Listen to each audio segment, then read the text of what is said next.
Oh, it just won't be done. Somebody say, oh, yeah. Do it for me. One more time and I believe it alone. Somebody say, oh, you know I can hold. Come on, just wave your hands. If you need God to do something, say it.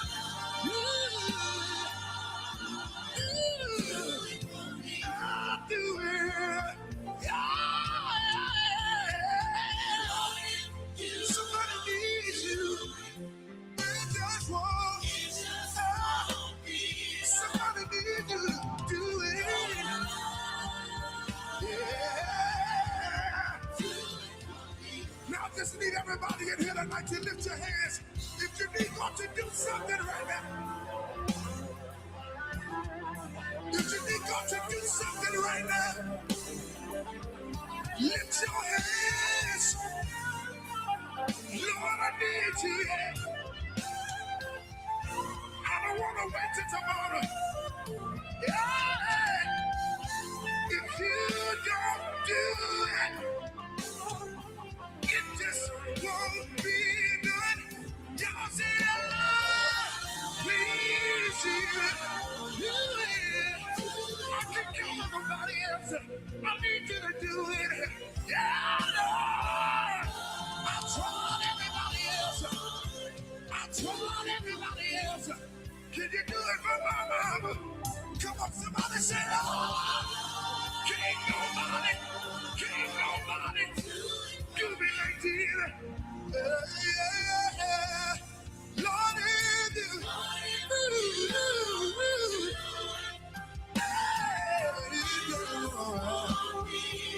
Please, Jesus. Please, Jesus.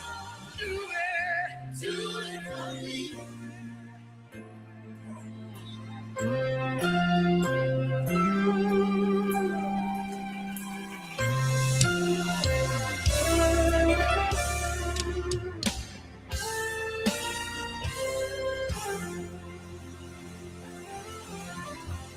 Come on, clap your hands if you need God to do something right now. Come on, say, God, I need you to do it right now. Lord, I need you to do it right now.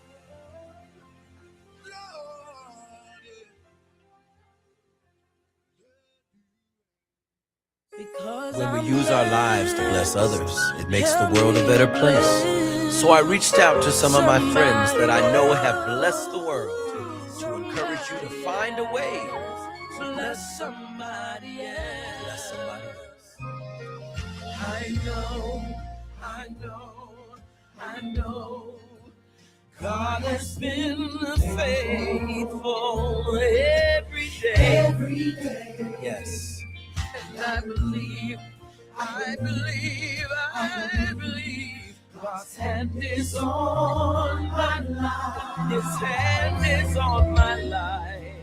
God has proven that He's faithful. God has proven that He's faithful. For eternity I will be grateful. Sing it for me, Wes. Blessed with so much. How can I keep it to myself? Wes more. Every time you bless, I'm gonna bless somebody else. Here we go.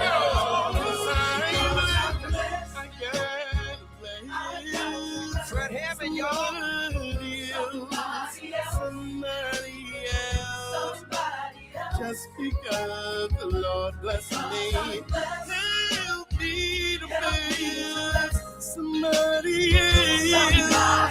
Lord, won't be blessed. Thank you for your music, Fred. You have blessed us all. Because I'm blessed. I got to bless. I'm blessed. The one and only Faith Evans. Somebody else.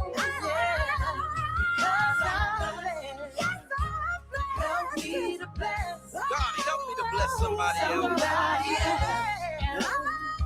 Somebody else. Bless somebody else.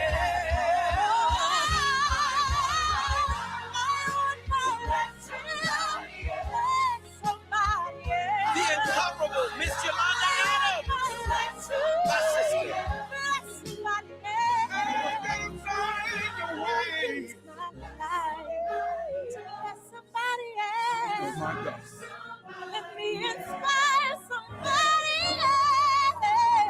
And God, here's my vow. Lord, send the harvest. Every time you bless, Every time you bless, you can trust me. You can trust to me. bless somebody else. Trust me to bless somebody else. Connecting the community through gospel. The new 107.9 FM, W300EB, Macon, and WDDO 980 AM, Perry, Macon. The views expressed on this program are not necessarily the views of the Glory 980 AM, the Glory Media Group, LLC, WDDO AM, its staff, management, or advertisers, but are the views and opinions of the participants of the broadcast. Mother Georgia, she's back on live, the historic 980 WDDO. All of a sudden, Brenda. And hello. Uh-oh. Hello, hello, and hello. Hello. How y'all doing? And you know, do your thing. Today is Monday, March the 2nd in the year of our Lord, 2026. How was your weekend? Well, you know, I don't usually go politic, but I got to go with the politic on this one. Okay. We done went over there and just tore up the Middle East, and they talking about the oil getting ready to go up. So I'm just really in prayer. I'm especially in prayer for the 3 people who lost their lives, African Americans. If you didn't know that, wow. Yeah, there were 3 African Americans who lost their life, and typically, you know, it just bothers me. You can Charlie Kirk, and you got it all over the TV and all of that. He don't even have a degree or anything like that. Y'all took and made him some sort of national. I say y'all, you know who I'm talking about. The other folk made him a national figure, but yet and still these 3 African Americans that died on a bomb. You know, a lot of people don't even realize that. So I want to give prayer to all of those people who have lost their lives, those little children who were bombed in the school. I think it was 140. I know one of them was a school of little girls. And so just, you know, I'm not going to take a side. I don't believe in war. I just don't. So that's my spiel. We just need to pray for peace and really, you know, make sure that we elect people into office who practice what they preach. That's important. That's very important. How's my boy Hen doing? Well, you know what? We didn't introduce our guest. She got that hat on. You know, we're gonna introduce our guest now. We'll introduce her later. Well, we can introduce her now and later. I mean, we can introduce. You know, I didn't even know I was on. I was. Oh yeah, they got your hat on. Oh. So come in, pull in a little bit more. You know, so they can see you. Yeah, because Mr. Jackson, Action Jackson will be coming in talking about, y'all need to do this and y'all need to do that. And, you know how y'all do. So you want to do the pleasure of introducing? You know, this is actually she is related to me. How? You know what? I'm about sick of you. You related to everybody. She is my DNA cousin. For real. I started doing work and I found out that someone in her family is related to me. Yeah. And I just want to let y'all know I don't play about my family. Oh Lord. You know, I ain't nothing to play with when it come to my peoples. Next week I'm gonna be related to her. I mean, I'm sure in some kind of way you probably are. We have on the show today, and we're going to be talking with her, Andrea Cook. But is it Andrea or Andrea? It's Andrea. Andrea. I know Miss Brenda loves me, so she can call me what she wants to. I know, because it's one of those names that it can be interchanged, Andrea or Andrea. So do you get offended if somebody says Andrea? No, not at all. Know, some people get mad and it's like, but it's spelled Andrea. I mean. Well, I tear up the English language anyway. That's all I do. We know. I mean, mispronouncing words and everything else. And I mean, I'm just guilty and I'll take responsibility for that. It's all good. But we wanted to have her on the show. Let me just say this to our listeners. Y'all have seen her. She's been on our show. She come on our show all the time when she's not running. And that is something I want to just right in the very beginning. Let me just go right on and say it. We see her when she not running.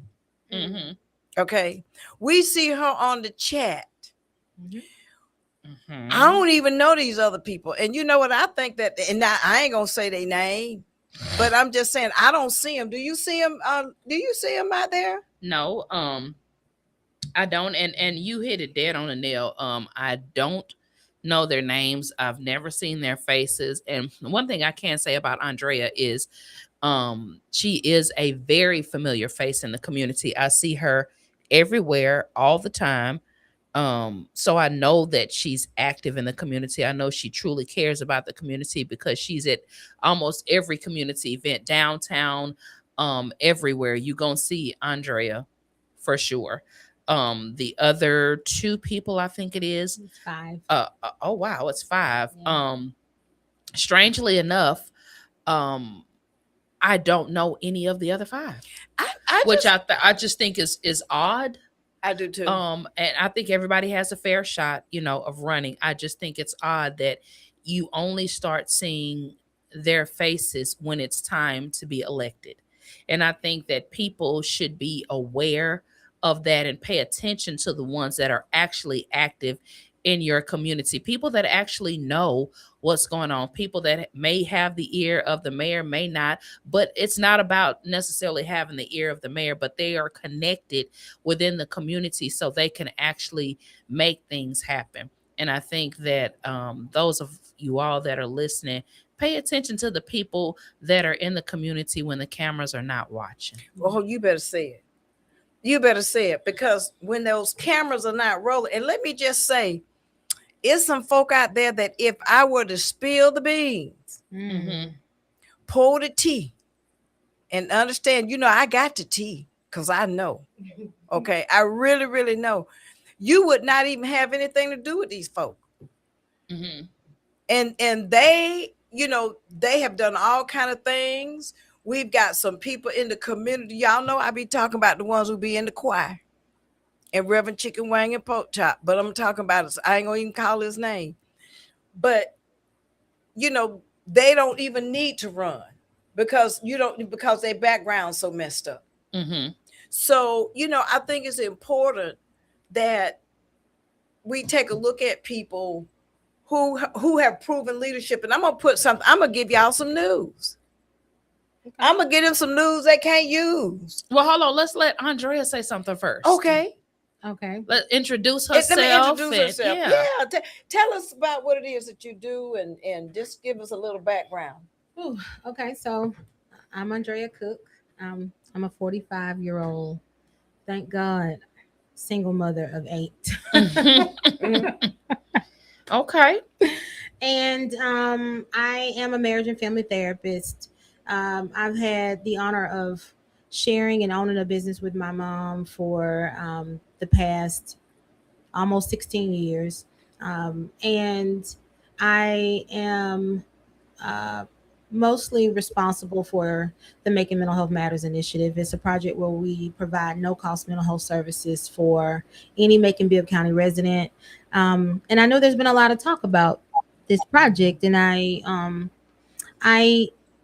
am not here to clear up anything, but I am very proud of the work that we've and you should be, and let me and I know people personally that have benefited from it, and I'm grateful for the people that I've turned on to you, and I've kept in touch with a few of those people, and the therapy that you guys offered, again at no cost, guys, the therapy that you offered has worked wonders for those people. So I want to definitely say thank you for that. And you say some people. I know some people. Let me just say that I had some people that were doing some task around our house, and they started talking about what they were going through.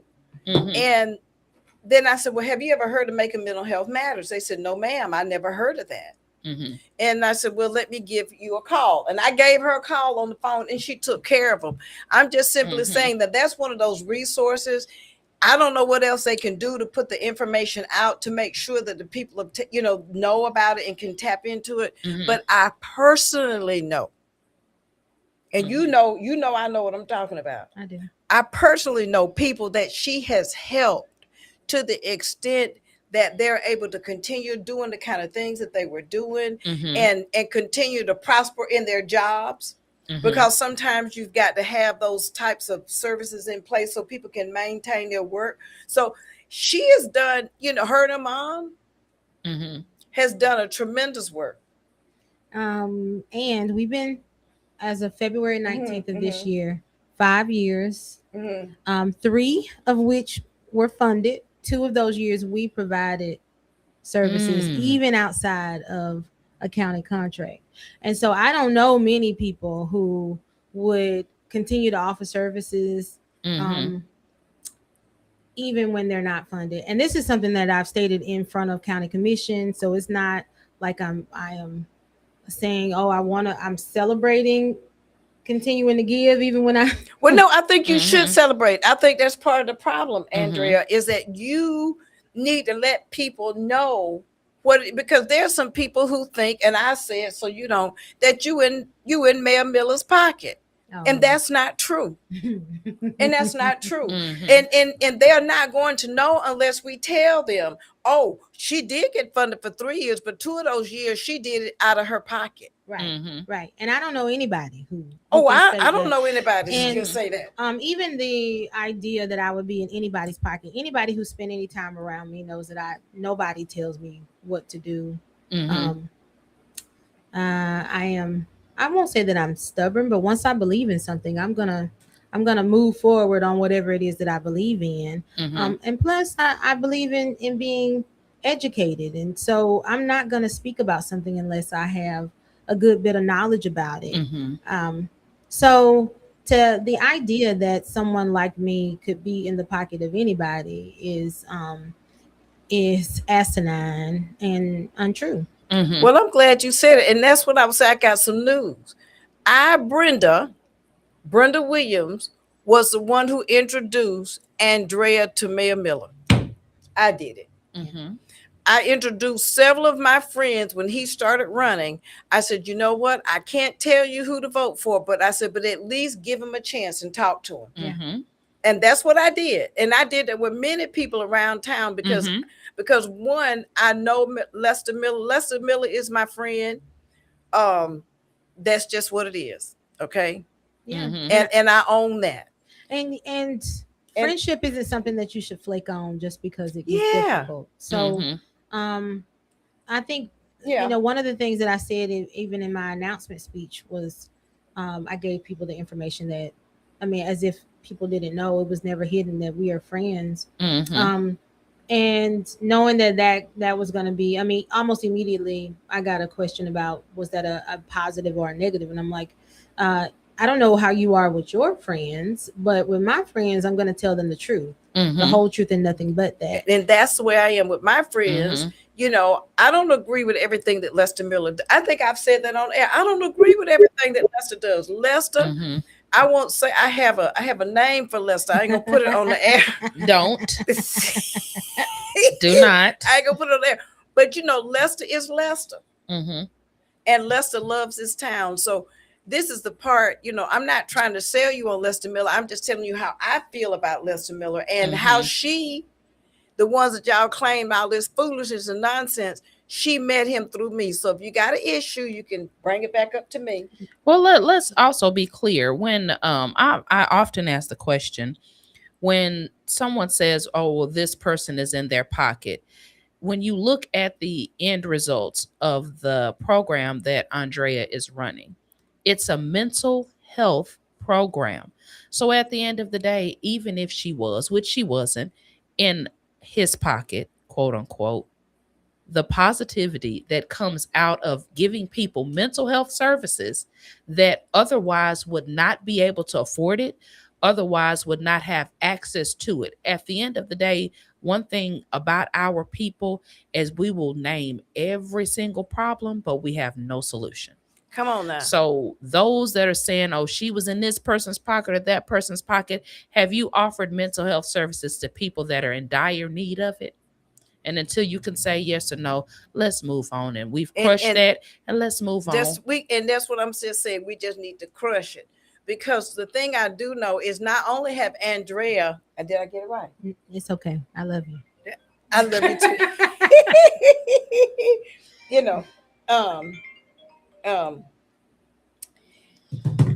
you know, I have a birthday coming up in the family, and I'm sorry, I apologize. I wanted to just talk about some of the other programs because she hasn't done just mental health. Mm-hmm. Let's talk about some. First of all, where you live at? Oh, I live in Napier Heights. I love it, and Oh, have lived there almost 35 years. Where's Napier High? I'm not from Macon, so don't judge me. It's near Central High School, so just on the Okay. other side, like just on the other side of the red light is where Napier Heights is. Okay. so she That's live right down by the church, right past this church down here. Right past Boulders Lion. Okay. And right, it's basically between here and Mercer University. Okay, and that's called Napier Heights. Napier Heights. Okay. And so, you know, I wanted to kind of highlight and just talk to you because, like I said, she does not toot her own horn. I said today she gonna toot because we need to know what it is you do and some of the stuff you've done. So help me understand. So without further ado, we're gonna pass the floor over to Andrea. Oh yeah, I want to hear about that. How did you get involved in? And you know, she used these proper words. She says food scarcity. I'm like, what? A food desert. Food desert scarcity. What is apartheid? Food apartheid. Yeah. You know, and all of that big stuff. I'm like, the folk can't go to the grocery store because they didn't close down Killer Kroger. Nah, that's just they closed down Killer Kroger. And so it was hard for people to go and get, you know, like fresh vegetables and stuff like that. So, you know, tell me because I know you got involved in, you know, making sure, hey, what's up? Hey, Ricky. Hi. So tell me about the stuff with the With the co-op. With the co-op and getting us some fresh food. So during COVID, there was some opportunity to get some startup funding to address some of the dire needs in the community, because you begin to see, like, when people no longer have connection opportunities, then you begin to see where these deep rooted issues come up. And so we were working with a lot of people at that time, because that was even before we started making mental health matters. Like, and through our therapy practice, we've seen plenty of people at no cost, long before funding. So one of the things that we did was we would have groceries at our office so that people who could not, like, if their excuse or their reason for not coming to therapy was that they could not afford to both come to therapy and then feed their families, then we had groceries for them. We have a diaper bank. So that was another thing that came up. People could not, they were like, oh, I got to buy my baby diapers, so I can't come to therapy. So partner with Helping Mamas in Atlanta to provide no cost baby supplies. And so we still have our diaper bank. It's at the Booker T. Washington Center. People coming there on a regular basis to get diapers. There's no questions asked.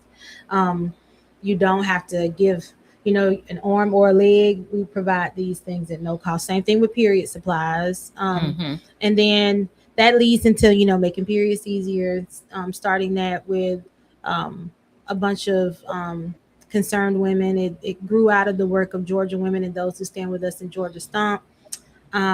And so that organization continues. But during the pandemic, Community Foundation of Central Georgia was offering these small grants. And so got some startup funding to start providing food. And they were familiar with me because an idea that my mom started in Fort Valley was laundry days, because children were getting referred to the Department of Family and Children's Services because they did not have clean clothes. And so got some funding from the Community Foundation of Central Georgia to provide free laundry services around the entire county. We've been everywhere. And so they were familiar with me. And so I got the funding to do some food distribution in Napier Heights. So we did that. And then there was an opportunity to get some additional funding from the county to build out our food co-op. So we started in Tatnall Square Park. And so we not only got funding to help people get food, but we also partnered with a program called Wholesome Wave Georgia to double SNAP. So when people came in with their food stamp cards or their SNAP benefits, then we doubled their spending. So they only had $10, then once they came to us, they had $20.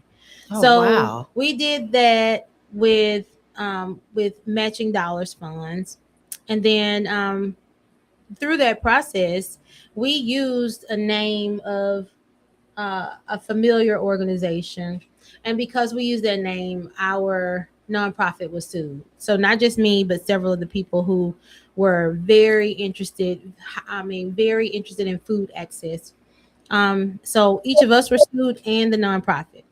So I was distraught. Called a few attorneys, and then I called Brenda, and I was like, I don't really cry a lot. So if I'm crying, something's wrong. So I cried. I called her crying about a cease and desist letter that we had received. And I'm like, all I'm trying to do is just give people food. Right. Yeah. And so we had to halt our market, and then we had to halt it for Wednesdays, and then we moved it to Thursdays. And we very luckily did not have to use any of the funds that were appropriated for people to get food. Henry did an amazing job settling that. It was settled out of court. And we both organizations got to continue to do the work that we have been trying to do. And so very proud of that. Then we moved it to the Booker T. Washington Center. We're restructuring that because we want it to be an actual co-op instead of it just being a market. And so we are going to relaunch that in a few months, where there'll be an opportunity for collective work, connection building. And so we're going to invite 50 families to participate. And you know, let's say that connection building. See, that's that mental health talk we've been talking about. I'm like, we need to have Johnny here. What that mean? What that mean to the other connection building? So what is that, like? People coming together and doing things? Oh yeah. So last week we had Making Mental Health Matters and Making Violence Prevention. We had a great opportunity to meet with Dr. Vivek Murthy, who is the former Surgeon General of the United States, and he diagnosed America with a loneliness. It's a loneliness epidemic. So the solution to loneliness is connection. So we were able to share about what we've been able to do through Making Mental Health Matters and all the programs that we offer. And they took nuggets about what we do well in Macon so that they could share that information out, you know, countrywide. That's awesome. That's awesome. And it goes back, you know, that's why I said to you, a lot of us don't know what it is you do. We don't even know why. And by the way, this is a good way to talk about, why are you running for District 5? So what's the deal? So one, I love Macon, probably more than most. I could be anywhere in the world doing what I do, making so much more money, and that's not important to me. It's important that my children get to experience Macon in the way that I did growing up. And I think Macon is an amazing place.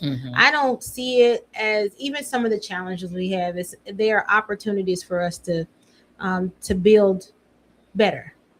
So I've been doing this work for a long time. The very first large scale thing that I created at 19 was a teen dating violence conference at the Fort Valley State University, because I worked at a DV shelter, and it was Hey Bob. Hello. Hey Bob. And it was not a lot of emphasis on teen dating violence. There was and so I was at a conference, and I was like, why are we only focused on domestic violence when it happens in adult relationships? And so the challenge that I was given was to create something. And so we invited high school students to the very first conference, and that conference continues to this day. So I have I don't believe in like just existentially talking about work or problems without offering solutions. So even my position as a marriage and family therapist, I'm a solution-based therapist. So I believe that any therapeutic interaction could be the only opportunity that I have to talk to somebody. And so I'm going to give you tools the very first time I talk to you. So which then leads into like the way that I believe or the way that I interact with people. I'm introverted, very. I'm also likely on the spectrum, but I definitely have ADHD. So You wouldn't think that you're introverted though. I know most people. Well, and you know what? But can't you be like, you can be introverted and extroverted at the same time though? With Yeah, certain that's things? an ambivert, but I'm not an ambivert. I'm definitely introverted. Now I do know, like, she can get quiet. I've been around her where she was in a whole room full of people and she was very quiet. But I thought that was just like the mental health specialist inside of her that just kind of sits and observes and watches. But I could see that. But you know what that is? That's called reading the room. So don't be slick. I ain't, you know. I do read the room. I'm not SLOW. This chick reads the room. Well, you should always, and then assess the best way for her to go when it comes to decision making, and not fly off the cuff, because it's very like you do. Well, you know, I actually, you know, let me just say, I shouldn't even admit to this on air, but part of that is a trick. Because I want people to think that I fly off the handle, when in fact it's strategic, and I'm doing something else. So yeah. So okay, I shouldn't have busted you then. Okay. But and by the way, it works because people think that, and then I'm able to really to do some other kind of work, which is what I was going to say. There's one thing that, you know, let me just tell you about. Can I tell you? Can tell me. Let me tell you something. She real low down too. She real low down because I was mad at somebody and she called me on the phone. See, I just want to let y'all know, I just told you she family and she my friend, but she called me on the phone. Now, you know, there was a better way that you could have handled that. That's fair. That's she good. She did me like that. And then I was resistant. And she said, oh, by the way, I'm going to handle it the better way. And took care of it.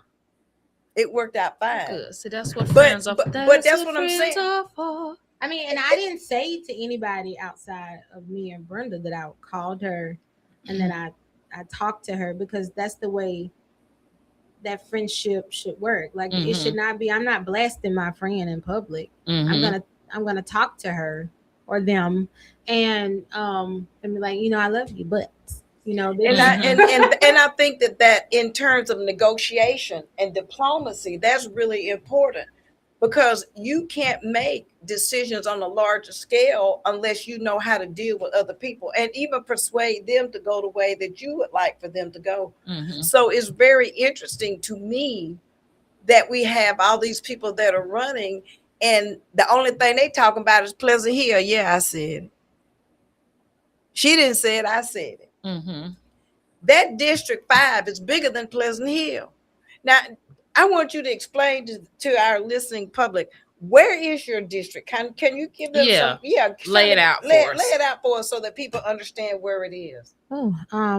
District 5 expands from Interstate 75 towards Forest Hill, Wimbush Road, Riverside, and so everything is that. So it's pretty big. It's a pretty big district. It's probably one of the most diverse, both racially and economically. And I have to say, you know, race is a social construct, but you know, to make it easier. So the other thing is that I love Pleasant Hill, but I'm in the Booker T. Washington Center. Is not in District 5. I mean, it's in Pleasant Hill, but it's not in District 5. It sits in District 2. Ain't that Paul's district? It is. All right, Paul, I'm calling you out. So when some stuff going over there in Booker T. Washington Center, you need to know. We watching you. Okay. You do so much, Ms. Brenda. So, but that part of Pleasant Hill is actually not in District 5. So it's split in half. And so I don't know that all the residents know that. I don't think they know. That only half of the district or only half of Pleasant Hill is in District 5. But I think it's important information. That's why, like, I've sat through almost every commission meeting for the last 6 years. Pretty much nobody sits in the seat that I come and sit in. At one point, they labeled it with my name because I sit there and I listen and I've learned. And then been able to, through that learning, help to get legislation on the books to assist people. So I think the first thing that we worked on together was updating the policies and procedures so that mental health can be listed as something that people can take sick leave for. That wasn't initially on the books, and so we got that Wow. updated a few years ago. And then right after that, helped to draft the legislation that created the very first ordinance in the state for a municipality to provide period products in every public building. Every city-owned, county-owned building now has period supplies in it. Because because. Mhm. So Now, very see, proud of it. and you should be. And that's the kind of information I want people to get out, to say, when you get ready to start casting your vote, I want to encourage you to vote. First of all, on the first night, I want to get this right because I don't want to tear it up. The first day of early voting, right? Yes, it was last Monday. How many people voted? The first day, I think it was 10. How many people have we gotten shot and killed in Macon Bibb? We had more people that got shot and killed or whatever in Macon Bibb than the people who went out to vote the first day. Let that sink in, people. Well, they're not really advertising it as much. Well, they got it out there, but I don't know. Is it though? Because see, if it wasn't for the people that I know that are running, I haven't seen it come across any of my social media or anything about early voting. Well, they are doing early voting now. I just, we're going to be pushing it. And you know how we do it on our show, we push. And then we have candidates that we like. And the thing about us is that we just tell the truth, whether, tell the truth and shame the devil. That's just the way it is. And, I support you, not because you're Andrea Cook and I keep tearing up your name, but it's because I know that you'll do a good job and you're going to be accessible. Yes. Now, they don't need to be calling your phone and blowing it up. But the thing that you will do is that you will respond and do the very best you can to try to get some sort of resolution. Was it 21 the first day? I think it was 21 by Tuesday. I think it was 10 the first day. Okay, it was 21. All right, Mr. Ricky, correct me. I don't know though, but I think it was 10 and 11. But if my numbers are right, I think. But still, just 21. I mean, even if it was 10, 11, or 21, that's still not a lot for early District voting. 5, which in District 5. And so in District 5 is huge. And I think that's part of the problem, is that people don't really understand the maps. Now, some of the maps are screwy and they're all messed up. And I got that, I really do. But I want to encourage you, if I could vote for you, I would vote for you. I thank you. And and I support you because, again, you're a person that if you don't like something, she's she's about bad as Emily. I'm just saying. Me and Emily are we've been through a lot. We've survived some things, Right. Right. We have. We are on the other side. Right. Hallelujah. Well, won't he do it? Won't he do it? Won't he do it? But I just, and you say, are you going to spend all this time and we can chit chat? We got a phone caller. Hello, caller. Hello. Hello. Hey, how are you? I'm doing mighty fine. How can we help you today? I just want to know, how is it that it's 6 candidates and they focus on one person? Have the rest of the folks did anything in the community, or they just worried about one? Okay, are you talking to me? Oh, so you're saying that all of these other people, why am I focusing on her? No, I think that he's saying that in general. No. No, I'm saying that across social media and everywhere, they only focus on one person, and the other 5, they don't mention much about them because they must ain't done nothing. Well, there you go. They must ain't done nothing. So so what do you got to say about that? I mean, I know you got someone on now, but And it sounds like she done did a whole lot of stuff. She has. What have they done? That would be the question. What have they done? And if you can say that, and why in the hell are they running? Okay, thank you. All right, thank you so much. So I will say that's a good question. That I'm very, very grateful for how many people are. It's a very difficult thing to put yourself out to run for office, and so I don't really know any of the people who are running, but we had a great debate a week ago, and it was so civil, so kind, and so I have nothing but good thoughts and hopes for everybody, and I'm hopeful that when this is all over, we can continue to do good work for this district. So, well, let me just say that the caller said, "Why the hell are they running?" That's my question. Let me just say this: y'all know that how long have we been on the air, Emily? Actually, it'll be 10 years this year. All right, 10 years. Yeah. Let me just say that we have candidates in this that within my listening voice will not even call me, email me to see if they can be on the show to share what it is that they don't even do it. Now, I'm just saying that I agree that they haven't done enough.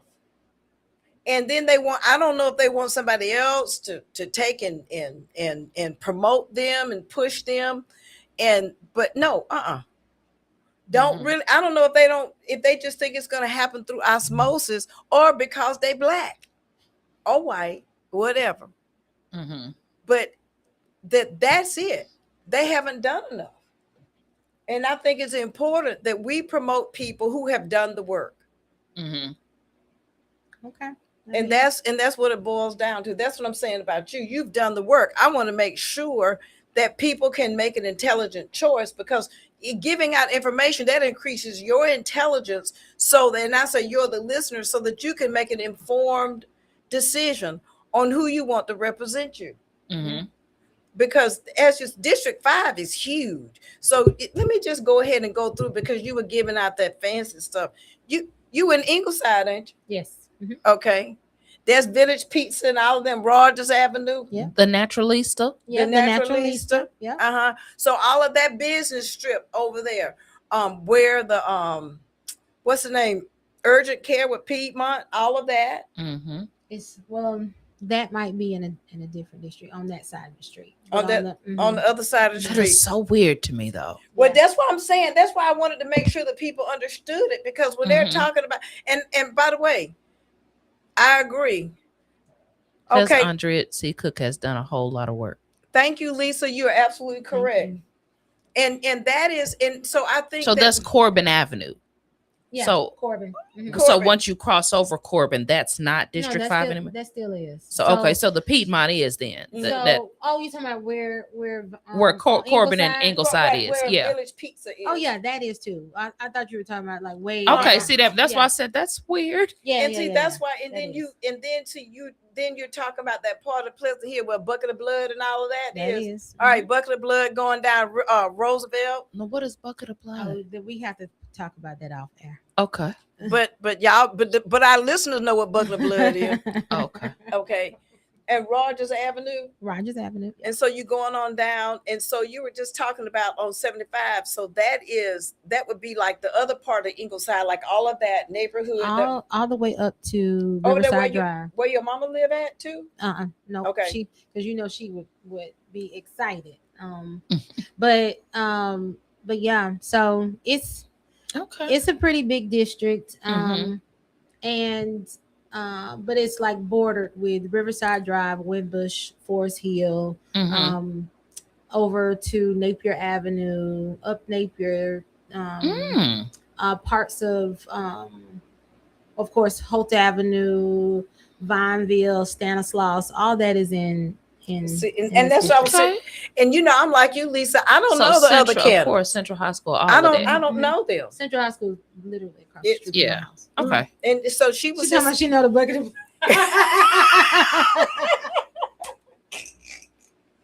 Hey, yeah, y'all gonna have to hit me into that after the show, the after show.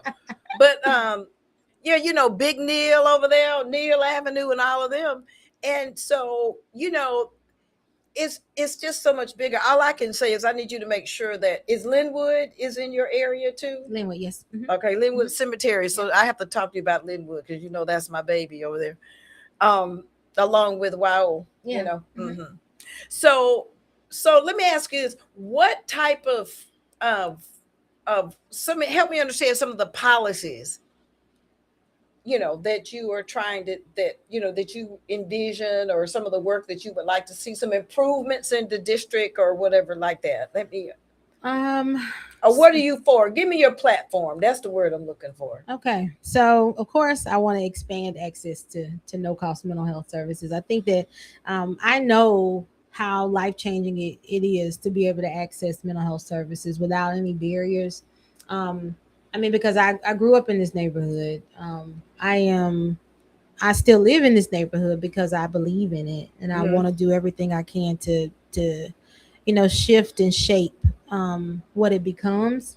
But I also think that there's so many solutions that we can look towards for increasing response time for calls, because that's a big deal for people.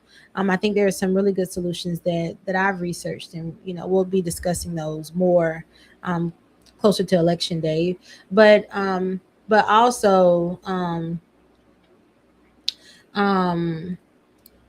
I would definitely answer that question. Okay, Pleasant Hill. Bloomfield says Pleasant Hill has been through a lot. I think people really want to know if they can trust you. Will you represent them without corruption? I absolutely will. I've done that so far. I'm not sure why my name and corruption are put in the same sentence. I've lived a pretty public life. I've been a resident here for a very long time. I've been in the same house for a very long time. I live my life in a way where I want my children to be proud of who their mother is. I have given so much of my life to others. I've just gotten to a place where maybe 4 years ago I decided I need to take care of myself just as good as I take care of others. And so I want to know. I mean, it's why would anybody, simply because the last 5 years of my life I've been aligned with someone who I don't believe involves themselves in corruption.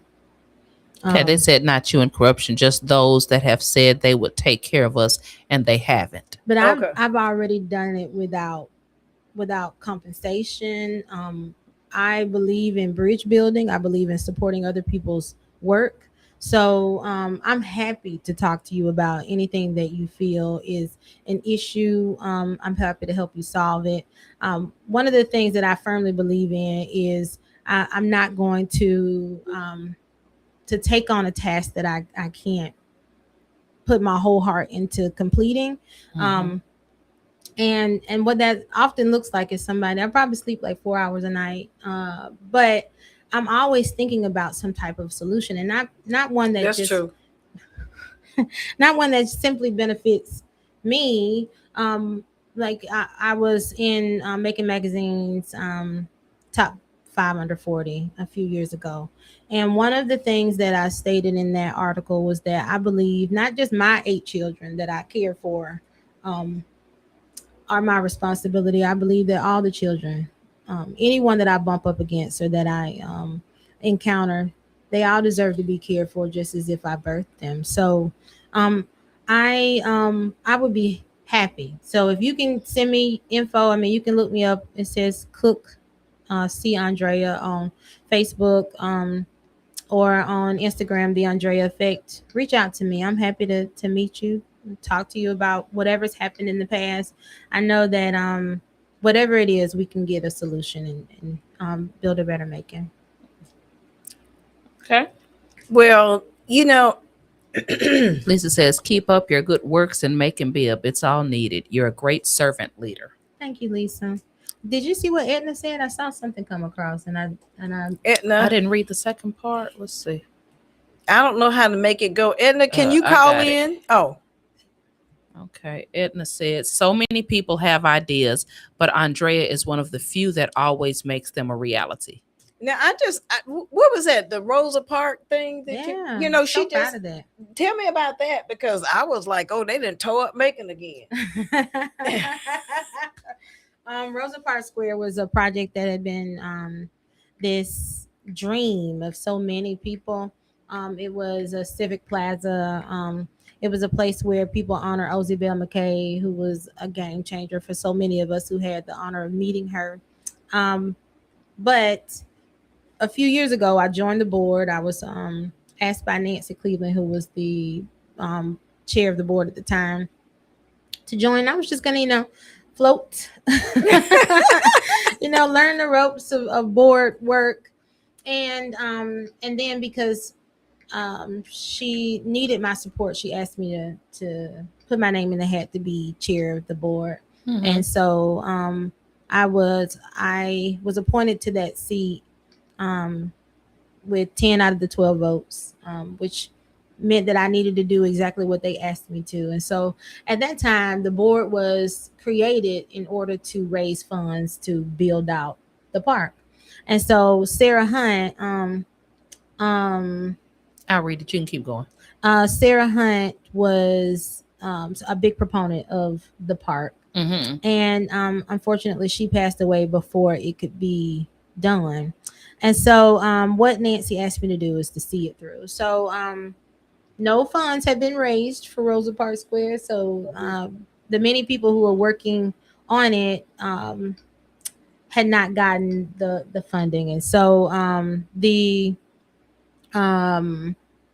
who was it? Alex Morrison, UDA, they made the first big contribution to the park. Mm-hmm. Nancy created a fund at the Community Foundation of Central Georgia, and through many sometimes difficult conversations with Mayor Miller, we were able to secure the additional funding to get the park done. Mm-hmm. And so there were many people who worked on this project, and a lot of things didn't get done until Nancy did some good work, and then based off of a promise to my friend, got that park done, and now it is an amazing. It's beautiful. It really is really mm-hmm. beautiful. Okay, Bloomfield said, not a dig at you or any other candidate. Little Richard's house was stolen from Booker T. Washington into financial ruin. Both of these happened by people who said we could trust them. Then they did this. So I don't have anything to do with the Little Richard house. But about 18 months ago, I took over running the Booker T. Washington Center. I don't know if you've been there in a while, but we have fresh paint on the walls. It's an incredibly welcoming space. We have new furniture. You might pass by some mornings and see me outside picking up trash, because I believe in being a good steward of the things that I am responsible for. So and the Little Richard house now is thriving. It's doing some really good activities. They're getting a lot of visits. And so one of the things that I firmly believe is that while there may have been some things that happened in the past, there's so many opportunities moving forward. And so come by and visit. I can guarantee you, like, if there's a sensory room in the basement, it is the only sensory room that is available. Hey. We know what sensory means. You just don't. I don't know what a sensory room. I done told you about using all those mental health things. She just been using the mental health. It's a safe space. It is. And all of that. What's a sensory room? Who go into the sensory room? Anybody who needs it. It's the only sensory room available in Macon that's not attached to a church or a school. Brenda needs to go into a sensory room. You should come, and there's a floating chair. We got a big, we have two sofas that turn into beds. We have weighted blankets. We have weighted animals. Thanks, huge shout out to the 2025 class, 2025 class of Leadership Macon. They made that space happen for us, and I'm eternally grateful for them for all the work that they put into it, and that they continue to support it. So, but it's available for people to come in, and then we have brand new chairs in our basement. So before, people would come in and there wouldn't be a place to sit. There were no tables. All that's in there now. I mean, the county has done a really good job of making it whole. So I'm hopeful and prayerful. And then plus we offer our no cost mental health services there. And there's other agencies that provide no cost music lessons and drumming and dance opportunities for the See, I didn't neighborhood. even know that. The Owl is there, and they offer the AmeriCorps program. I mean, it's Pace Center for Girls is in there. Wealth ASAP is in our space. So there is a wealth of knowledge and opportunity if you want to come and visit. Well, it seems like to me, and this is just from a business standpoint, it would make sense for you to step into that role because you were already well connected. You've already done a lot of things for the community. You've already helped a lot of things happen or made a lot of things happen for our community. So to me, you would be the obvious candidate to choose because your record has already kind of proven itself. Again, I don't have a dog in the fight because I live in Warner Robins. You do have a dog because you have. That's right. I do have a business on Ingleside. Yeah. So you're right. I do. And I would definitely be honored to have you continue to represent that area. Because it just makes sense. You've already done so much for the community of Macon. And the guy mentioned earlier about this person did this and they tore up whatever with the Booker T. Washington and the Little Richard House. And she's been sitting here for the last 45 minutes spewing off all of the good works, not her accolades, but just the good works that she's done for the city of Macon in general. So at this point, it doesn't make any sense for them to choose anyone else. I mean, if you're doing the work and the work is good work, why not continue the good work? And I've worked with her on other projects, but then I've worked with her in Georgia Women, but I did not know until I met Andrea that one of the bigger reasons why little girls are absent from school is because they don't have period products. Yeah. And I was not aware of that until I met her, and then she started talking. I was like, wow. And then we found out just through doing it that some of the teachers, some of the teachers don't. Some of the teachers did not have period products. Yeah. And they used the period products that was sent in free. And because they don't make a lot of money. No, they don't. Yeah. I mean, that's why it's important to have these things in places and spaces where people don't have to feel embarrassed about what they need. They can if they take the whole role, we're gonna be all right with it. You know what I'm saying? So that is truly important to me. One of the other big things that I founded, and I'm very excited to continue to do it. Where this year will be our 5th year doing the Mayor's Ball. I know that there are a lot of people out there who think that the mayor, on top of everything else that he's responsible for doing, that this is his project, and it's not.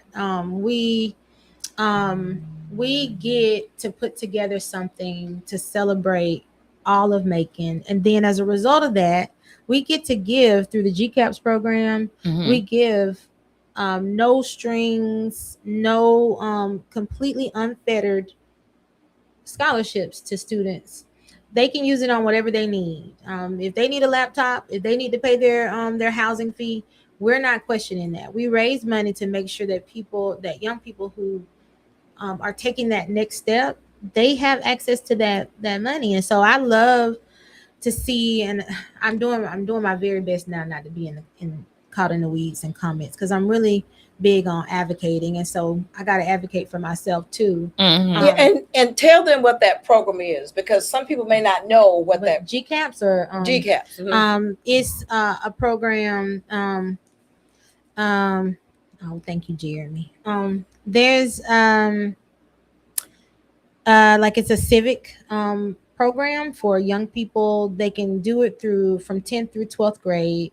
And I don't have all the details about it, but my children have participated in it, and it has changed their outlook. They get to, it's basically like a younger version of leadership making. Yeah. And that's through the city, isn't it? Yeah. It's okay, because that's what I wanted you to say. So a lot of people don't know listening. And by the way, I will accept responsibility for this. I've been through leadership making, and I am, I've been and I've also been an advisor for leadership making. So this is such a great program, the GCAPS. So what I will do is try to make sure that you get a way, so that you will get that information, so that you can, I don't know the criteria for actually, being a part of that, but I can certainly make it available and maybe bring somebody on the show. So Jeremy's on the board for them, and he's in the comments, and then Dr. Ficklin is the person. Okay, well then I will get Dr. Ficklin Tasha on. said, Tasha said, Emily Amos, I agree with you. She was already working, serving the community. Jeremy says, what happened at the Little Richard House had nothing to do with anyone beside the individual who decided to spend the funds improperly. Keep going, Cook. Kim said, well said, ladies. Chevis Perry said, the old mayor's youth advisory council is the answer to the question. I love the work of GCAPS. And Bob said, congrats on your period project. Such a wonderful model. So there's a lot of good accolades. I mean, the mayor's youth advisory council is coming back, and that's in addition to the GCAPS program. Okay, so it's two. Do you know about how many people you service through the period programs, like how many products and stuff? Because we always kind of keep, I don't know if you kept up with those numbers. Oh man, that was so long ago, Miss Brenda. But what I can tell you is that every recreation center and every stall and every recreation center right now has period supplies in it. And that's pads and tampons. And if I'm not mistaken, one of the work that we were able to do with Georgia Women, it's getting close, was that we understood that the women that were in prison were only getting one. How was it? It was like one. It was insufficient. It was.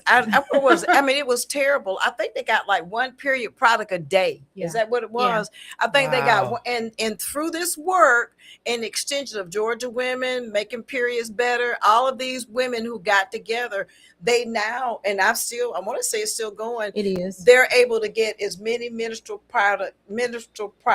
cycle products that they need, period products. Wow. And you would think that wouldn't be a big, you would say, really? Yeah. Can you imagine for those women who are out here, one period product a day? Wow. On the first day?